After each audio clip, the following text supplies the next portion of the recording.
अस्सलाम वालेकुम। So first let's have a quick recap of what we did in the last class. तो हम लोगों ने सप्लाई का चैप्टर शुरू करा था और सबसे पहले मैंने आपको सप्लाई की डेफिनेशन बताई थी। मैंने आप लोगों को बताया था सप्लाई रिप्रेजेंट करता है विलिंगनेस को और एबिलिटी को प्रोड्यूसर की कि वो किसी गुड या सर्विस को प्रोड्यूस करेगा या फिर उसको सेल करेगा। फिर मैंने आपको लॉ ऑफ सप्लाई बताया था। मैंने बताया था law of supply according to the perspective of producer, producer का एम में टोटल रेवेन्यू को मैक्सिमाइज करना। और लॉ ऑफ सप्लाई कहता है कि जब भी प्राइस बढ़ेगी तो एज अ प्रोड्यूसर मैं क्वांटिटी सप्लाइड को बढ़ा दूंगा क्योंकि ज्यादा प्राइस पे ज्यादा रेवेन्यू है। और जब प्राइस कम होगी तो मैं क्वांटिटी सप्लाइड को कॉन्ट्रैक्ट कर दूंगा क्योंकि रेवेन्यू कम है, यानी कि मैं कम प्राइस पे कम माल सप्लाई करूंगा। तो प्राइस और क्वांटिटी सप्लाइड के दरमियान कौन सा रिलेशनशिप हुआ? पॉजिटिव रिलेशनशिप हुआ, and that is the reason our supply curve is upward sloping. फिर मैंने आपको बताया था डायग्राम बनाने के 5 स्टेप हैं। एक्सिस बनाओ, लेबल करो, कर्व बनाओ, old price old quantity, new price new quantity. और आपको एक और बात बताई थी कि प्राइस की वजह से मूवमेंट होती है। सही है, ये बताई थी, प्राइस की वजह से मूवमेंट होती है। ठीक है। फिर आपको मैं लेके गया था फैक्टर ऑफ प्रोडक्शन की तरफ। फैक्टर ऑफ प्रोडक्शन 4 होते हैं: land, labour, capital, entrepreneur. Land एक नेचुरल रिसोर्स है, लैंड के लिए रेंट देते हैं। लेबर एक ह्यूमन रिसोर्स है, लेबर को वेजेस पे करते हैं। कैपिटल एक मैन मेड रिसोर्स है, कैपिटल के ऊपर इंटरेस्ट देते हैं। Entrepreneur is owner and risk taker, जो इन तीनों को कंबाइन करता है और जिसको रिवॉर्ड के तौर पे प्रॉफिट मिलता है। फिर हमने लास्ट क्लास में फैक्टर अफेक्टिंग सप्लाई से शुरू करा था। तो मैंने आपको बताया था कि फैक्टर अफेक्टिंग सप्लाई को अदर फैक्टर्स भी कहते हैं, अदर फैक्टर्स को नॉन प्राइस फैक्टर भी कहते हैं। और जब भी हम फैक्टर अफेक्टिंग सप्लाई की बात करेंगे तो prices are assume to be constant. और मैंने आपको ये भी बताया था कि अदर फैक्टर्स की वजह से सप्लाई कर्व शिफ्ट मारता है। शिफ्ट दो तरीके के हैं, राइट वर्ड और लेफ्ट वर्ड। जब भी सप्लाई बढ़ेगी राइट वर्ड शिफ्ट होगा, और जब भी सप्लाई कम होगी लेफ्ट वर्ड शिफ्ट होगा। So the diagram on your left hand side is showing a rightward shift. ठीक है। And the diagram on your left hand side is showing a leftward shift. तो आई होप आपको अभी फिर से दिमाग में आ चुका होगा कि शिफ्ट और मूवमेंट में क्या फर्क है, right? So shift occurs due to other factors and movement occurs due to change in price. फिर मैंने आपको बताया था अदर फैक्टर्स 4 हैं। लास्ट क्लास में हमने 2 कवर कर लिए थे। पहला फैक्टर था कॉस्ट ऑफ प्रोडक्शन। तो मैंने आपको बताया था कि प्रोडक्शन करने के लिए रिसोर्सेज चाहिए होती हैं और रिसोर्सेज को फैक्टर ऑफ प्रोडक्शन कहते हैं। वैसे तो फैक्टर ऑफ प्रोडक्शन 4 हैं, लेकिन 3 फैक्टर की कॉस्ट है, तो इसीलिए हमने उन तीनों को इंक्लूड करा है। वो 3 कौन कौन से हैं? लैंड, लेबर और कैपिटल।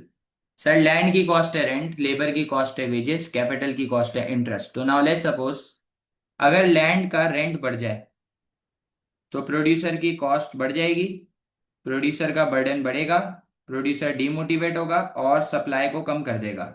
तो सर काम की बात ये सीखने को मिली कि कॉस्ट ऑफ प्रोडक्शन के बढ़ने से सप्लाई कम हो जाएगी।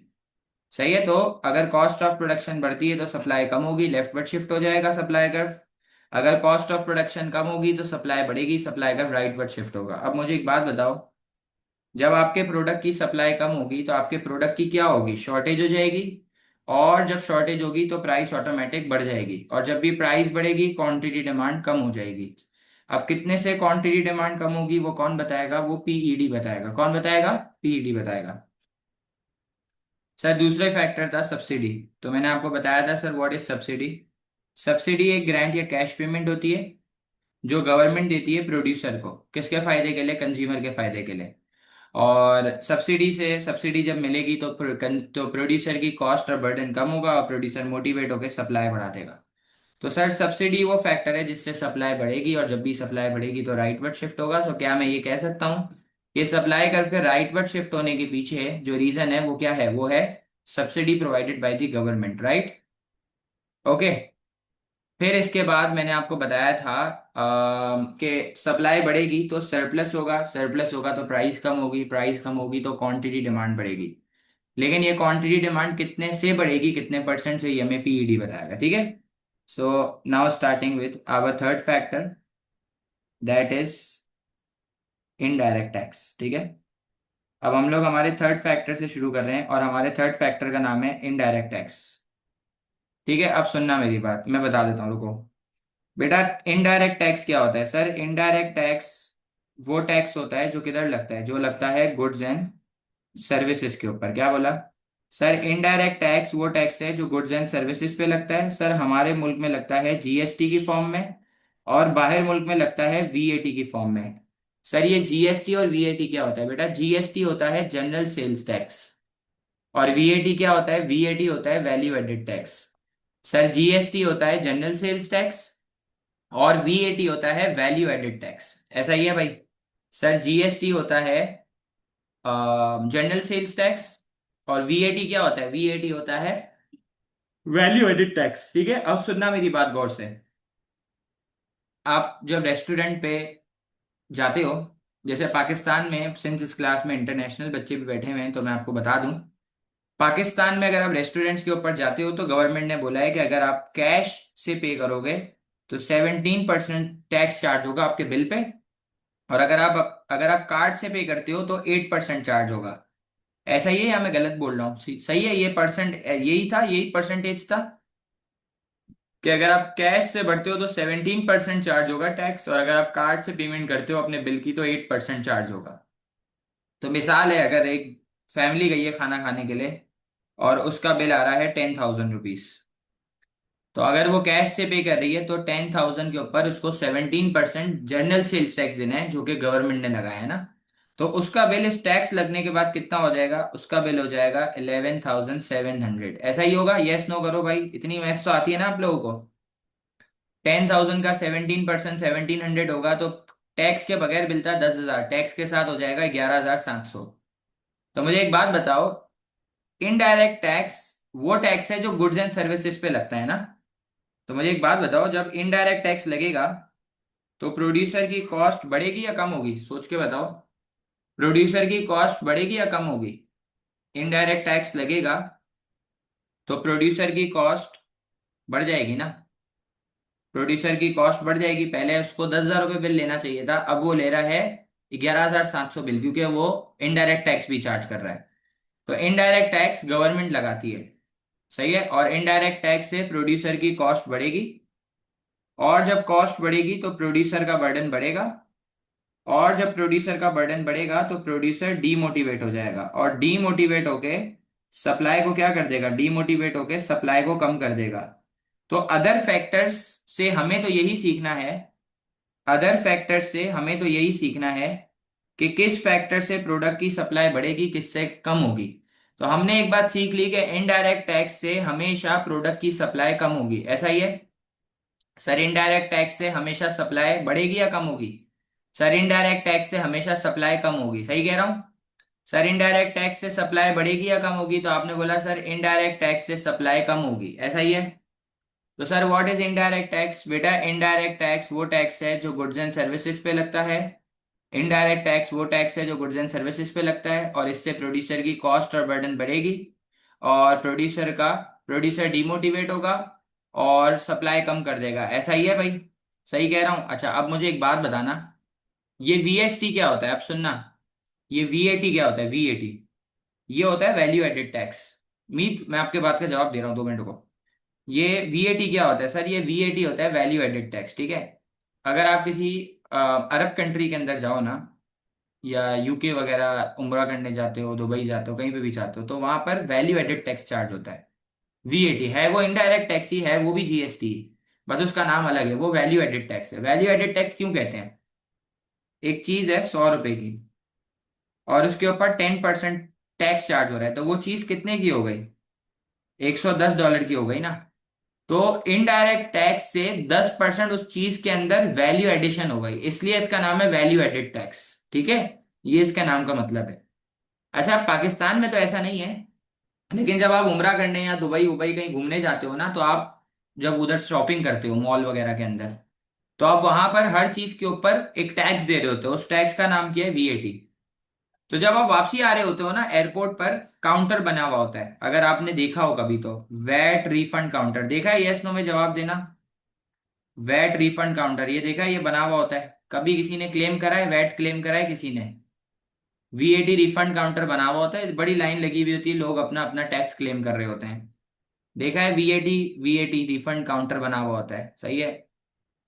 ठीक है, अच्छा नहीं देखा तो भाई आज एक काम कर, आज टिकट कटा, जा और फिर उसके बाद देख के आ। आज टिकट कटाओ, सीधा दुबई जाओ, और दुबई जाके चेक करके आओ।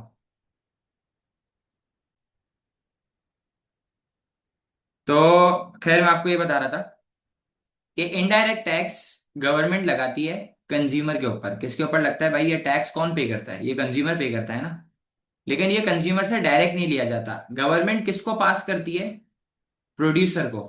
और प्रोड्यूसर आगे किसको पास करेगा? कंज्यूमर को। कैसे पास करेगा? क्या करेगा?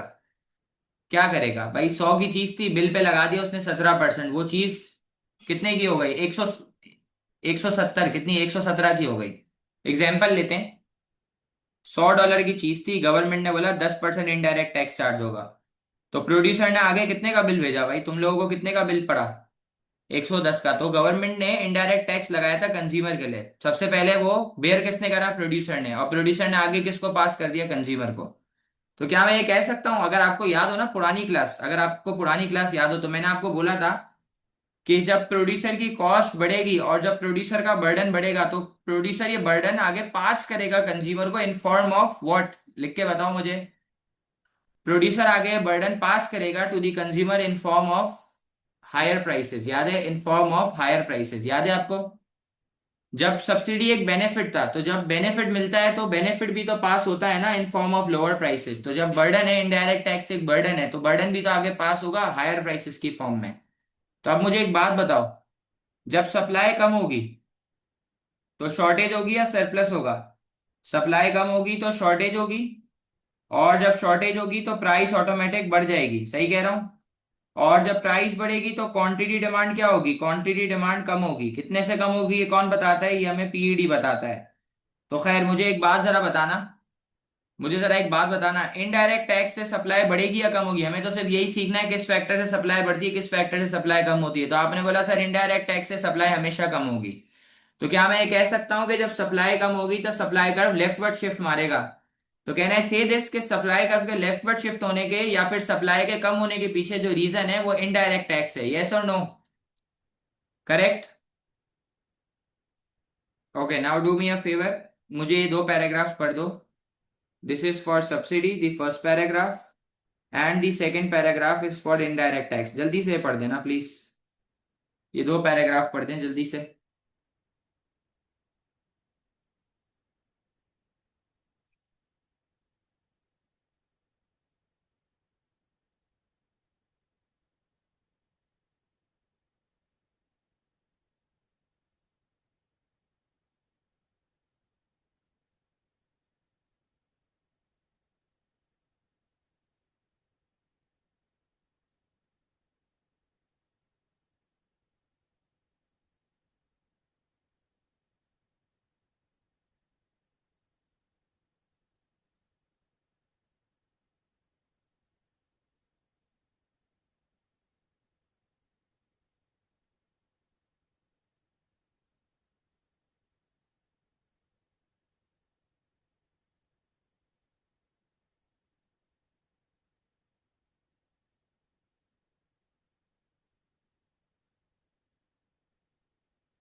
Okay, now listen. हमने अभी तक जीएसटी और वीएटी में कोई फर्क नहीं है, दोनों इनडायरेक्ट टैक्स ही है, बस नाम का फर्क है। GST is general sales tax, VAT is value added tax. ठीक है? और कुछ भी नहीं है। अब सुनना मेरी बात। हमने अभी तक तीन फैक्टर पढ़ लिए हैं। एक हमने पढ़ा कॉस्ट ऑफ प्रोडक्शन, एक हमने पढ़ा सब्सिडी, और चौथा हमने पढ़ा इनडायरेक्ट टैक्स। अब हमारा एक फैक्टर रह गया है। वो फैक्टर बहुत ईजी है, और उस फैक्टर का नाम है टेक्नोलॉजिकल एडवांसमेंट। क्या नाम है उस फैक्टर का? जो फोर्थ फैक्टर है ना, उसका नाम है टेक्नोलॉजिकल एडवांसमेंट। ठीक है? जो हमारा फोर्थ फैक्टर है, उस फोर्थ फैक्टर का नाम है टेक्नोलॉजिकल एडवांसमेंट। ठीक है? अब मुझे एक बात बताना, सर यार ये टेक्नोलॉजिकल एडवांसमेंट क्या होता है? सुनना। किसी को ये पता है कि दो चीजें होती हैं? अगर आपको पता है तो काइंडली मुझे बताइएगा। एक होता है लेबर इंटेंसिव, एक दो प्रोडक्शन मेथड्स होते हैं ना, अपने बिजनेस में पढ़े होंगे। एक होता है लेबर इंटेंसिव और एक होता है capital intensive. So what do you mean by labour intensive? बेटा, लेबर इंटेंसिव प्रोडक्शन मेथड एक ऐसा प्रोडक्शन मेथड है जो लेबर को ज्यादा यूज करता है और कैपिटल यानी कि मशीन्स को कम यूज करता है। यही होता है भाई लेबर इंटेंसिव। और सर कैपिटल इंटेंसिव क्या होता है बेटा? कैपिटल इंटेंसिव एक ऐसा प्रोडक्शन मेथड होता है उसे जो मशीन्स को यानी कि कैपिटल को ज्यादा यूज करेगा और लेबर को कम यूज करेगा। सही है, सही कह रहा हूँ भाई? सर दो प्रोडक्शन मेथड्स होते हैं, capital intensive and labour intensive. Capital intensive एक ऐसा प्रोडक्शन मेथड है जिसमें आप कैपिटल यानी कि मशीन को ज्यादा यूज करते हो और लेबर को कम यूज करते हो। और लेबर इंटेंसिव एक ऐसा प्रोडक्शन मेथड है जिसमें आप लेबर को या ज्यादा यूज करते हो और कैपिटल को कम यूज करते हो। ठीक है, अब आप मुझे एक बात बताओ, टेक्नोलॉजिकल एडवांसमेंट का क्या मतलब है? आपका बिजनेस कैपिटल इंटेंसिव हो रहा है या लेबर इंटेंसिव हो रहा है? हाँ भाई, टेक्नोलॉजिकल एडवांसमेंट का क्या मतलब है? आपका बिजनेस लेबर इंटेंसिव हो रहा है या capital intensive? Obviously capital intensive. तो मैं इधर लिखूं, सर टेक्नोलॉजिकल एडवांसमेंट मींस जब आप लेटेस्ट टेक्नोलॉजी के ऊपर इन्वेस्ट करते हो ना, तो it means you are going towards capital intensive production methods. और कैपिटल इंटेंसिव का मतलब है कि now you are being dependent more on machine and less on labour. जैसे कि लेस, पेप्सी, गुलेमत, एक्सेट्रा एक्सेट्रा। तो मुझे बताओ, टेक्नोलॉजिकल एडवांसमेंट का मतलब है कि आपका बिजनेस कैपिटल इंटेंसिव होता है, मतलब आप मशीन को ज्यादा यूज करोगे और लेबर को कम यूज करोगे। तो मुझे जरा जवाब देना प्लीज, चैट बॉक्स ओपन कर लें। जब मैं मशीन को ज्यादा यूज करूंगा तो प्रोडक्टिविटी बढ़ेगी या कम होगी? बढ़ेगी या कम होगी? बढ़ेगी। और जब प्रोडक्टिविटी बढ़ेगी तो एफिशिएंसी, जब मशीन को यूज करूंगा तो गलती के चांस कम होंगे यानी कि एफिशिएंसी भी बढ़ जाएगी। तो जब एफिशिएंसी बढ़ेगी तो वेस्टेज क्या हो जाएगी? वेस्टेज क्या होगी? जब एफिशिएंसी बढ़ेगी तो वेस्टेज कम होगी। सही कह रहा हूं? और जब वेस्टेज कम होगी तो प्रोड्यूसर की कॉस्ट भी क्या होगी? प्रोड्यूसर की कॉस्ट कम होगी। सही कह रहा हूं? जब कॉस्ट कम होगी तो प्रोड्यूसर का बर्डन क्या होगा? प्रोड्यूसर का बर्डन कम होगा। और जब प्रोड्यूसर का बर्डन कम होगा तो प्रोड्यूसर क्या होगा भाई? प्रोड्यूसर मोटिवेट होगा। और जब प्रोड्यूसर मोटिवेट होगा तो सप्लाई को बढ़ाएगा कम करेगा? सप्लाई को बढ़ा देगा। सही कह रहा हूं? सर जब टेक्नोलॉजिकल एडवांसमेंट में मशीन्स को ज़्यादा यूज़ करूंगा तो मेरी प्रोडक्टिविटी बढ़ जाएगी। जब मेरी प्रोडक्टिविटी बढ़ेगी तो एफिशिएंसी बढ़ जाएगी। और जब एफिशिएंसी बढ़ेगी तो वेस्टेज कम होगी। जब वेस्टेज कम होगी तो प्रोड्यूसर की कॉस्ट कम होगी। जब कॉस्ट कम होगी तो प्रोड्यूसर का बर्डन कम होगा। और प्रोड्यूसर मोटिवेट हो जाएगा और सप्लाई को बढ़ा देगा।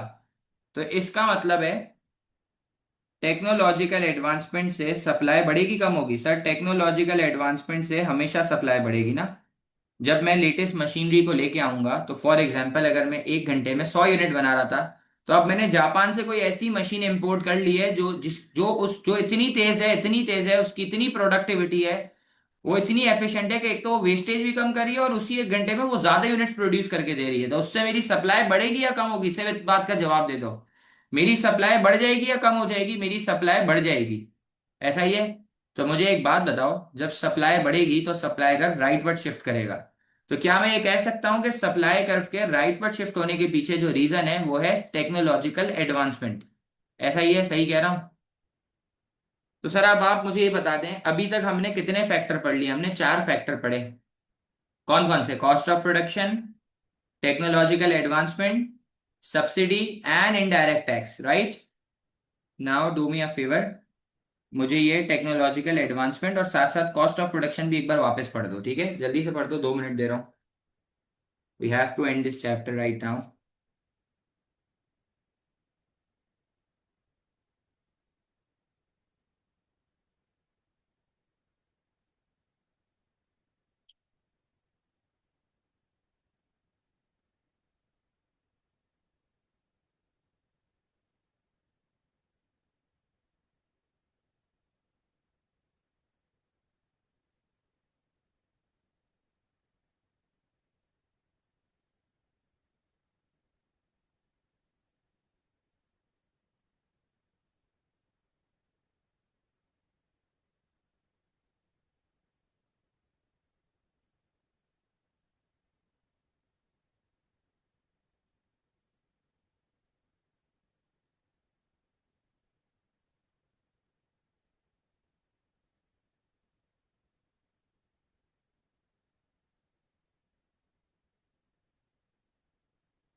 Okay, so I think I should go forward, right? Okay, so I think I should go forward. Okay, now listen to me very carefully. Okay, so now we are going forward towards what is the difference between changes in quantity supplied and changes in supply. Same heading हमने demand के chapter में भी पढ़ी थी, right? हमने same heading demand के chapter में पढ़ी थी, और वो हेडिंग क्या थी? Changes in quantity demanded versus changes in demand. तो सेम हेडिंग हम लोग आज पढ़ रहे हैं, बस वो हेडिंग में फर्क क्या है कि अब हम लोग पढ़ रहे हैं changes in quantity supplied versus changes in supply. कि सर ये क्वांटिटी सप्लाइड और ये सप्लाई में साला क्या डिफरेंस है, ये भी तो समझना पड़ेगा हमें। कि सर ये क्वांटिटी सप्लाइड और सप्लाई में क्या डिफरेंस है, ठीक है? इसके ऊपर 4 मार्क्स का क्वेश्चन आया है पास पेपर के अंदर। आई exactly don't remember the year of it कि कौन से सवाल में आया था, लेकिन हाँ इतना मुझे याद है कि पार्ट बी में आया था, 4 मार्क्स का आया था। और बच्चों को सिर्फ 2-2 नंबर मिले थे because they gave an incomplete answer, उसमें सारे पॉइंट्स मेंशन नहीं थे। तो बिफोर स्टार्टिंग दिस मुझे आपको एक छोटी सी पुरानी चीज याद करानी पड़ेगी, that is the law of supply. तो if you guys remember the law of supply, तो मैंने आपको लॉ ऑफ सप्लाई पढ़ाया था और मैंने आपको बताया था कि लॉ ऑफ सप्लाई कहता है कि जब भी प्राइस बढ़ेगी मैं क्वांटिटी सप्लाइड को बढ़ा दूंगा क्योंकि ज्यादा प्राइस पे ज्यादा रेवेन्यू है। और जब भी प्राइस कम होगी तो मैं क्वांटिटी सप्लाइड को कम कर दूंगा क्योंकि कम प्राइस पे कम रेवेन्यू है। तो जरा मुझे कोई एक बच्चा बात बताएगा, क्या मैं मुझे कोई बच्चा ये बता दे कि प्राइस और क्वांटिटी सप्लाइड में से, इन दोनों में से कौन सा वेरिएबल, कौन सा फैक्टर डिपेंडेंट है, कौन सा इंडिपेंडेंट है? क्या कोई बच्चा मुझे ये बता सकता है? इन दोनों में से कौन सी चीज डिपेंडेंट है, कौन सी इंडिपेंडेंट है? क्या बात है भाई, क्या बात है भाई, क्या बात है! प्राइस इज इंडिपेंडेंट और क्वांटिटी सप्लाइड डिपेंडेंट है, क्योंकि प्राइस अपनी मर्जी से चेंज हो रही है और क्वांटिटी सप्लाइड उसके हिसाब से चेंज हो रही है। तो इसका मतलब है क्या मैं ये स्टेटमेंट कह सकता हूं कि क्वांटिटी सप्लाइड में चेंज आ रहा है प्राइस की वजह से? सही कह रहा हूं ना मैं? तो मैं इधर लिख दूं ना भाई, change in quantity supplied is due to change in price, ऐसा ही है? सर क्वांटिटी सप्लाइड में चेंज है due to change in price, सही कह रहा हूं? अब मुझे एक बात बताओ, प्राइस बढ़ती है तो क्वांटिटी सप्लाइड बढ़ती है, और जब प्राइस कम होती है तो क्वांटिटी सप्लाइड कम होती है। मैंने आपको कोई स्पेशल वर्ड सिखाया था कि आप इंक्रीज डिक्रीज नहीं लिख सकते, आप लिखेंगे क्या? आप क्या लिखेंगे मुझे बताएंगे प्लीज? आप क्या लिखेंगे? एक्सटेंड और कॉन्ट्रैक्ट लिखेंगे, बिल्कुल ऐसा ही है। सर आप क्या लिखेंगे? आप लिखेंगे एक्सटेंड और कॉन्ट्रैक्ट। तो मुझे एक बात बताओ, क्या मैं ये कह सकता हूं कि क्वांटिटी सप्लाइड में चेंज आता है प्राइस की वजह से, और इसकी वजह से क्वांटिटी सप्लाइड में कॉन्ट्रैक्शन होती है और क्वांटिटी सप्लाइड में एक्सटेंशन होती है? सही कह रहा हूं? सर इसकी वजह से क्वांटिटी सप्लाइड में कॉन्ट्रैक्शन होती है और एक्सटेंशन होती है, सही है? और सप्लाई कर्व में क्या शो करके दिखाया जाएगा? सप्लाई कर्व में मूवमेंट करके शो करा जाएगा, ठीक है? तो मैं इधर लिखूं भाई, सप्लाई कर्व में मूवमेंट करके शो करा जाएगा। अब मुझे एक बात बताओ, हमने पिछले 3 क्लासों का अगर मैं कंक्लूजन निकालूं ना, तो हमने पिछली 3 क्लासों के अंदर दो चीजों के ऊपर बात करी, one is price and the other is other factor. अब मुझे आप ये बता सकते हो अभी हम किसकी बात कर रहे हैं? अभी हम प्राइस की बात कर रहे हैं या अदर फैक्टर की बात कर रहे हैं? बता सकते हो भाई अभी हम किसकी बात कर रहे हैं? अभी हम प्राइस की बात कर रहे हैं या अदर फैक्टर की? हाँ जी, अभी हम प्राइस की बात कर रहे हैं। तो क्या मैं ये कह सकता हूं कि जब हम प्राइस की बात करेंगे तो अदर फैक्टर कांस्टेंट होंगे? सही कह रहा हूं? जब हम प्राइस की बात करेंगे तो अदर फैक्टर्स कांस्टेंट होंगे, ऐसा ही है भाई? सर जब हम प्राइस की बात करेंगे तो अदर फैक्टर्स अपनी जगह पर कांस्टेंट होंगे, ठीक कह रहा हूं? जब हम प्राइस की बात करेंगे तो अदर फैक्टर्स कांस्टेंट होंगे, ऐसा ही है? तो आपने मुझे बोला सर क्वांटिटी सप्लाइड में चेंज आ रहा है due to change in price, जिसकी वजह से सप्लाई कर्व में कॉन्ट्रैक्शन और एक्सटेंशन हो रही है और जिसको मूवमेंट से शो करा जाता है। और जब भी हम प्राइस की बात करते हैं तो other factors are assume to be constant, ठीक है?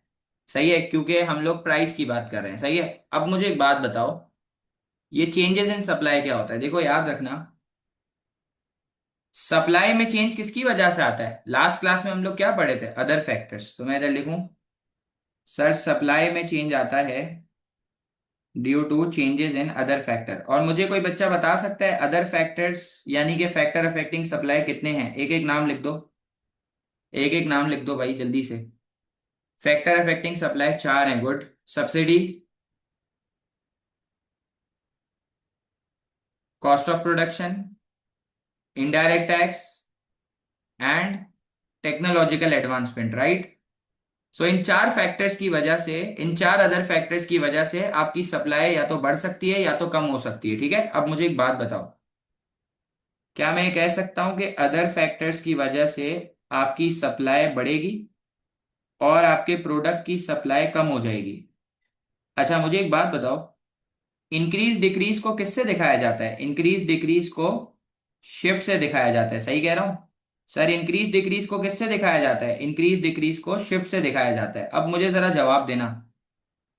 दो चीजें थी, एक थी प्राइस और एक थी अदर फैक्टर। अभी किसकी बात हो रही है? अभी किसकी बात हो रही है? Other factor. तो प्राइसेस क्या होंगी? कांस्टेंट होगी, ऐसा ही है? सही कह रहा हूं? सर अभी हम बात कर रहे हैं अदर फैक्टर की, तो जब हम अदर फैक्टर की बात करते हैं तो prices are assume to be constant, सही कह रहा हूं? तो सर क्वांटिटी सप्लाइड और चेंजेस इन क्वांटिटी सप्लाइड और चेंजेस इन सप्लाई में क्या फर्क है? सर क्वांटिटी सप्लाइड में चेंज आता है due to change in price, और उसकी वजह से सप्लाई कर्व में कॉन्ट्रैक्शन और एक्सटेंशन होती है और मूवमेंट होती है। और सर सप्लाई में चेंज आता है due to change in other factor, इसकी वजह से सप्लाई बढ़ती है या कम होती है, जिसको शिफ्ट से दिखाया जाता है। सही है। अब मैं आपको दो डायग्राम फिर से बना के याद दिला रहा हूँ कि मूवमेंट और शिफ्ट में क्या फर्क है, तो एक बार फिर से सीख लो। इधर देखना, मैं थोड़ा सा स्पीड में जाऊंगा क्योंकि मुझे खत्म करना है, ठीक है। सबसे पहले हम लोग दो एक्सिस बनाते थे। सर ऊपर आ जाएगा प्राइस, प्राइस को किससे डिनोट करते हैं? पी से। सर नीचे क्या आ जाएगा? सर नीचे आ जाएगा क्वांटिटी सप्लाइड, क्वांटिटी को किससे डिनोट करते हैं? क्यू से, सही कह रहा हूं? मुझे बताओ प्राइस और क्वांटिटी सप्लाइड में कौन सा रिलेशन है? Positive. That is why we are making an upward sloping supply curve. लेकिन अगर आप गौर करो ना, तो मैंने अपना कर्व ओरिजिन से टच नहीं करा, ओरिजिन के थोड़ा सा ऊपर से बनाया है, ठीक है, ये बात याद रखना। ये आपकी इनिशियल प्राइस हो गई, जहां टच हुआ नीचे क्वांटिटी आ गई, ठीक है। तो मैं इधर लिखूंगा, इधर मैं मार्क कर दूं, मेरी इनिशियल प्राइस पी हो गई, सप्लाई कर्व पे पॉइंट ए हो गया और नीचे आ गई क्वांटिटी क्यू। अब मुझे बताओ, जब लॉ ऑफ सप्लाई कहता है कि जब प्राइस बढ़ेगी तो क्वांटिटी सप्लाइड बढ़ेगी, यानी कि एक्सटेंड होगी ना, तो चेक करते हैं आओ। देखो मैंने ये प्राइस को बढ़ा दिया, जहां सप्लाई कर्व पे टच हुआ नीचे क्वांटिटी आ गई, तो आप चेक करें, जैसे ही प्राइस पी से पी वन के ऊपर बढ़ रही है तो क्वांटिटी सप्लाइड क्यू से क्यू वन के ऊपर एक्सटेंड हो रही है और ए से बी पे मूवमेंट हो रही है। देखो चेक करो, जैसे ही प्राइस पी से पी वन के ऊपर बढ़ रही है तो क्वांटिटी सप्लाइड क्यू से क्यू वन के ऊपर एक्सटेंड हो रही है, और ये ए से बी पे क्या हो रही है? ये मूवमेंट हो रही है, movement along the supply curve. अब मुझे बताओ, जब प्राइस कम होगी तो क्वांटिटी सप्लाइड कॉन्ट्रैक्ट होगी ना, सही है? चाहो चेक करते हैं, ये देखो ये मैंने प्राइस कम करा, जहां सप्लाई कर्व पे टच हुआ नीचे क्वांटिटी आ गई। अरीशा समझ आ रहा है? चेक करो, ये मैंने प्राइस को पी से पी टू के ऊपर कम करा तो क्वांटिटी सप्लाइड क्यू से क्यू टू के ऊपर कॉन्ट्रैक्ट हो गई। और अब आप देख के बताओ ये ए से सी पे क्या हो रही है? चेक करो, जब प्राइस पी से पी टू पे कम हो रही है तो आप चेक करो, क्वांटिटी सप्लाइड क्यू से क्यू टू के ऊपर कॉन्ट्रैक्ट हो रही है। और आप अगर गौर करो तो देखो ये ए से सी के ऊपर क्या हो रही है? ये हो रही है मूवमेंट अलोंग दी कर्व। क्या हो रही है? मूवमेंट हो रही है, ठीक है। अब मैं शिफ्ट दिखाऊंगा आपको, अब आप चेक करो। सबसे पहले हमने दो एक्सिस बना दी वापसी, ठीक है, और वही लेबलिंग कर दी। ऊपर आ गया प्राइस, प्राइस को पी से डिनोट करते हैं, नीचे आ गया क्वांटिटी, क्वांटिटी को किससे डिनोट करते हैं? क्यू से। अब सबसे पहले मुझे प्राइस को कांस्टेंट करना पड़ेगा। सवाल, सर प्राइस को क्यों कांस्टेंट कर रहे हैं बेटा? क्योंकि अभी हम किसकी बात कर रहे हैं? जरा कोई बच्चा लिख के बताएगा प्राइस को क्यों कांस्टेंट करा? Because right now we are talking about other factors, right. हमने प्राइस को इसलिए कांस्टेंट करा क्योंकि हम अदर फैक्टर्स की बात कर रहे हैं। अच्छा, अब सप्लाई कर्व क्या होता है? अपवर्ड होता है, डाउनवर्ड होता है? सप्लाई कर्व अपवर्ड स्लोपिंग होता है। तो देखो ये मैंने इनिशियल सप्लाई कर्व बना दिया, जहां टच हुआ नीचे क्वांटिटी आ गई, ठीक है। अभी तक मैंने कुछ भी नया नहीं करा है, ये मैंने इनिशियल सप्लाई कर्व बना दिया, जहां टच हुआ नीचे क्वांटिटी आ गई, अभी तक कुछ भी नया नहीं करा। अब बताओ सप्लाई बढ़ेगी किधर शिफ्ट होगा? Right left. सप्लाई बढ़ेगी किधर शिफ्ट होगा? Right left. हाँ या ना में जवाब देना प्लीज। सही करा है गलत करा है? सप्लाई बढ़ रही है, किधर शिफ्ट हो रहा है? Right left.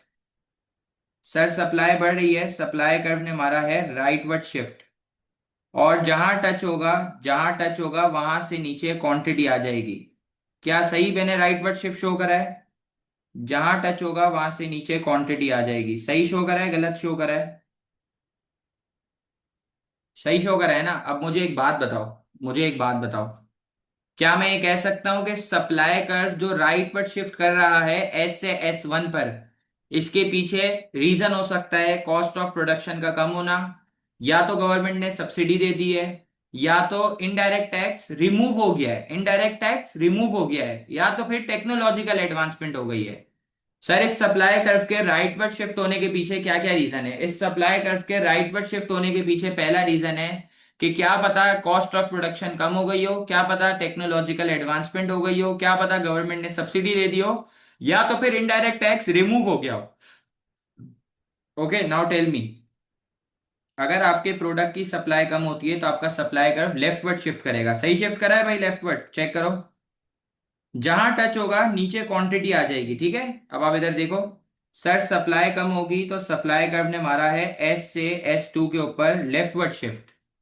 तो अगर आप गौर करो डायग्राम में, अगर आप डायग्राम में चेक करो तो सेम प्राइस के ऊपर आपकी क्वांटिटी कम हो रही है। क्यों कम हो रही है? क्योंकि क्या पता कॉस्ट ऑफ प्रोडक्शन बढ़ गई हो, क्या पता गवर्नमेंट ने इनडायरेक्ट टैक्स लगा दिया हो, क्या पता सब्सिडी रिमूव हो गई हो, क्या पता there is no technological advancement. ठीक है? ओके सही कह रहा हूं?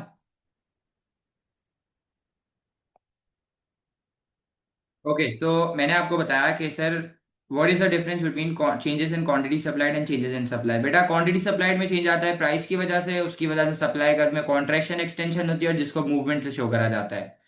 सप्लाई में चेंज आता है due to change in other factor, इसकी वजह से सप्लाई इंक्रीज डिक्रीज होती है जिसको शिफ्ट से दिखाया जाता है। अगर सप्लाई इंक्रीज हो रही है तो राइटवर्ड शिफ्ट होगा, जैसे आपके सामने डायग्राम में हो रहा है, from S2 S1, which can be due to provision of subsidy, removal of indirect tax, fall in cost of production and technological advancement। Supply कम होगी तो लेफ्टवर्ड शिफ्ट होगा, which is shown in the diagram from S2 S2, which can be due to increase in cost of production, imposition of indirect tax, removal of subsidy and no technological advancement। ठीक है, जब भी हम other factor की बात करते हैं तो prices are assume to be constant, right? Please read this paragraph for me guys in just 2 minutes, fast please.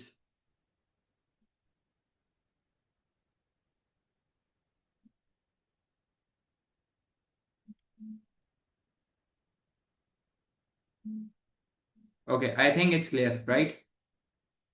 Okay so now we are going towards one last thing जो MCQ के अंदर आती है, so let's do it and take this chapter off. What is market supply? अब मैं आपको पढ़ा रहा हूँ व्हाट इज मार्केट सप्लाई, सुनना।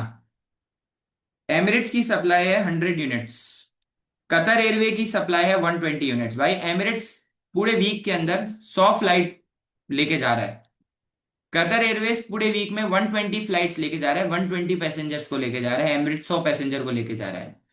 टोटल सप्लाई कितनी होगी? टोटल एमिरेट्स कितने कस्टमर को लेके जा रहा है? 100। कतर एयरवेज कितने कस्टमर को लेके जा रहा है? 120। टोटल सप्लाई कितनी है? टोटल फ्लाइट्स कितनी जा रही हैं? टोटल फ्लाइट्स कितनी है? 220। तो यार ये 220 कैसा आया? मैंने एमिरेट्स की इंडिविजुअल सप्लाई को और कतर एयरवेज की इंडिविजुअल सप्लाई को हॉरिजॉन्टली ऐड करा है। कैसे ऐड करा है? हॉरिजॉन्टली ऐड करा। तो जब मैं इंडिविजुअल सप्लाई को, जब मैं फर्म्स की इंडिविजुअल सप्लाई को ऐड करूंगा तो मेरे पास मार्केट सप्लाई यानी कि टोटल सप्लाई आ जाएगी। सही कह रहा हूं गलत कह रहा हूं? जब मैं इंडिविजुअल फर्म्स की सप्लाई को ऐड करूंगा तो फिर मेरे पास मार्केट सप्लाई यानी कि टोटल सप्लाई आ जाएगी। तो अगर मैं आपसे पूछता हूं व्हाट इज मार्केट सप्लाई, तो आपने बोला sir market supply is the horizontal summation of all individual firms supply curve. और मैं इधर आपके लिए एक और लाइन लिख देता हूं, मैं आपके लिए इधर एक और लाइन लिख देता हूं। It is calculated by adding supply of it is calculated by adding supply of all individual firms. ठीक है, सही कह रहा हूं भाई? सो अल्हम्दुलिल्लाह, माशाल्लाह, we are done with our third chapter, that is supply. I will be giving you topical questions as homework. आपके पास 2 डेज होंगे, Saturday Sunday, to solve them. Monday को इंशाल्लाह मैं आपको सॉल्व कराऊंगा, so you can then tally with me. Okay, thank you जी, अल्लाह हाफिज, take care, have a good day. Make sure you make notes and you keep revising the previous chapters which are done in class, that is demand in PET, so you don't forget। ठीक है, thank you जी, अल्लाह हाफिज।